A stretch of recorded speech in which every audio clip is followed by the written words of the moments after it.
బసంతుడు ఎందుకు కూర్చోవాలమ్మా చెప్పడం.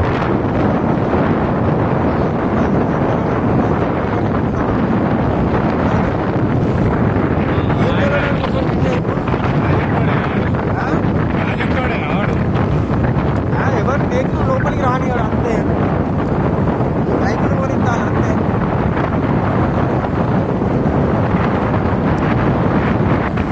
వాళ్ళకు పెద్ద వెహికల్ లేదుగా, ఎంత పెద్ద గేట్లు అబ్బా అబ్బా, ఎంత పెద్ద గేట్లు ఇది.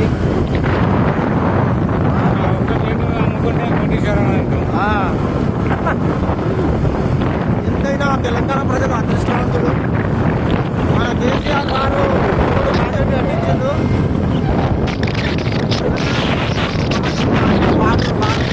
3 సంవత్సరాల తర్వాత బాగా కుదవలేదు కదా, అసలు ఎక్కడైనా కుదవ వచ్చిందా? ప్రాజెక్ట్ ఒకటే, బ్యారేజీలు 3. ప్రాజెక్ట్ ఒకటే, బ్యారేజీలు 3. నాకు తెలిసి వేరేవి కూడా ఉన్నాయి. నంది మేడారం ఏదో అంటే ఎంత మంచిగా వస్తాను.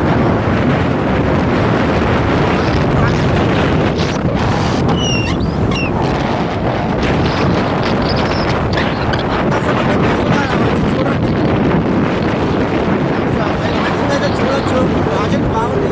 ఏందో ఇలా కలరేసిందా, కలర్ పోతాను కావచ్చు.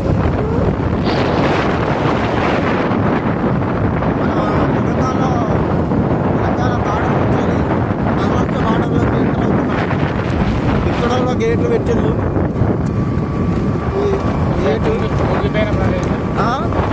కుంగిపోయిన ప్రదేశం ఇదేనా? ఇదేనా కుంగిపోయిన ప్రదేశం? మెల్లగా ఇది కుంగిపోయిన ప్రదేశం.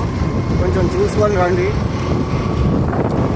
ఈ మధ్యలో ఉన్న ఆ గేటు ఈ గేటు మధ్యలో ఉన్న ప్రదేశం కుంగిన ప్రదేశం. కానీ వాటర్ లేకపోవడం కొంచెం సేఫ్ కదా. వాటర్ లేవు ఈ ప్లేస్లో. ముందడి భాగంలో ఉన్నాయి వాటరు.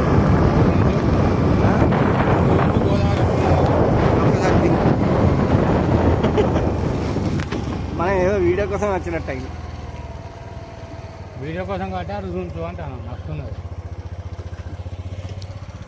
అదే ఉన్నాయి వాటర్. ఇంకా చూసినా అక్కడ జనాలు ఉన్నారు.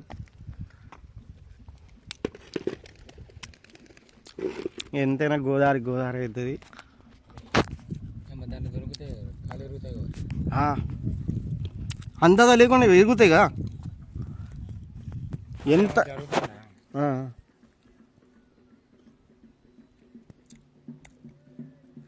అది ఎట్లా పోయిలు కావచ్చు మరి. అటు చుట్టూ ఇటు చుట్టూ నీళ్ళు ఉన్నాయి. చుట్టూ నీళ్ళున్నాయి. ఏం పాటు నీళ్ళు అబ్బా, అక్కడ నడుచుకుంటూ పోతాయి. అంతేనంట. ఆ చుట్టూ ఈ చుట్టూ నీళ్ళు ఉన్నాయి. నీళ్ళ మధ్యలో మనుషులు ఏదో అకేషన్ జరుగుతున్నట్టున్నది. అయినా అని మహారాష్ట్ర వాళ్ళకి సంబంధించిన అకేషన్స్ వేరే ఉంటాయి. ఏది ఉన్నా కానీ అకేషన్ మంచిగా ఉంటుంది. గోదావరి నది తీరాన అకేషన్ జరుపుకుంటున్నారు. చాలా సంతోషం.